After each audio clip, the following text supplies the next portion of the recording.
पिछले एपिसोड के link description box में दे दिए गए हैं। आज की कहानी की शुरुआत पुलिस स्टेशन यानी जेल से होती है, जहां पर रमाकांत से मिलने उनकी बेटी डिम्पी का बॉयफ्रेंड रोबिन आता है, जो उन्हें खुद का केस लड़ने के लिए कन्विंस करता है। मगर रमाकांत मानते नहीं है, उल्टा उसे डिम्पी और उनकी पत्नी वासुदा का ध्यान रखने को बोलते हैं। इधर कलीन भैया के होश में आने के बाद शरद उनसे मिलने जाता है, मगर कलीन भैया शरद से उसे बचाने का रीजन पूछते हैं। तब शरद बोलता है कि एक बार अपने पापा को खो चुका हूँ और दोबारा आपको नहीं खोना चाहता था। आपको फिर से एक बार अपना दबदबा बढ़ाना होगा और गुड्डू को रास्ते से हटाना होगा। इसके बाद शरद की माता उसे समझाती है कि उसे कलीन भैया की जिंदगी में मुन्ना की जगह लेनी होगी, तभी उनके घाव भरेंगे। इधर भरत त्यागी यानी शत्रु भरत बनकर गोलू को फोन करता है, मगर गोलू को उनकी किसी बात पर दिलचस्पी नहीं होती। गुड्डू भैया लोकसभा रखता है, जहां पर वह मिर्जापुर के लोगों की प्रॉब्लम्स सॉल्व करता है। गोलू को उसी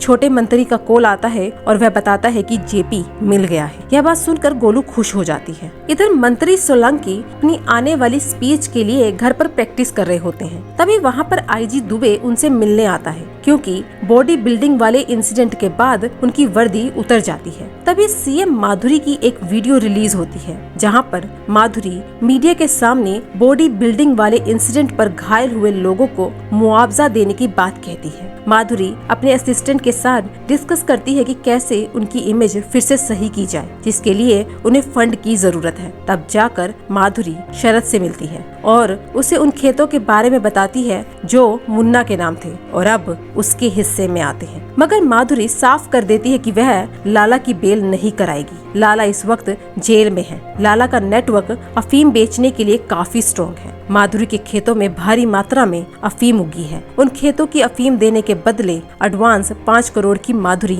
मांग करती है शरद से, मगर शरद कहता है अभी फसल कटेगी फिर बिकेगी, उसके बाद मेरे पास पैसे आएंगे। मगर माधुरी का सेक्रेटरी नहीं मानता और एडवांस में 5 करोड़ की मांग करता है। इधर जेल में लाला रमाकांत से दोस्ती बढ़ाने की कोशिश करता है, मगर रमाकांत पीछे हट जाते हैं। तभी रमाकांत और गेरुआ की ड्यूटी साथ में रसोई में लगती है। सभी लोग रमाकांत को बोलते हैं कि गेरुआ वकीलों से नफरत करता है और वह वकीलों को जान से मार देता है। इधर छोटे यानी शत्रु त्यागी हर वह काम करता है भरत बनकर जो बड़े यानी भरत त्यागी करता था। दादा त्यागी कलीन भैया को समझाते हैं कि उन्हें खुद को संभालना होगा, तभी फिर से वह अपना राज्य खड़ा कर पाएंगे। एक तरफ जेल में गेरुआ रमाकांत के सामने झुकता है और उसे कहता है कि उसकी बेल की पिटीशन डाल दे। रमाकांत कहते हैं कि मैं ही क्यों। तब गेरुआ कहता है कि उन दरिंदों ने मेरी बेटी को जिंदा जला दिया था, मगर वकीलों ने सिर्फ मेरा फायदा उठाया, इसलिए मैंने उन 5 लोगों को खुद मार डाला। पर मेरा बाहर निकलना बहुत जरूरी है, वरना उनके आदमी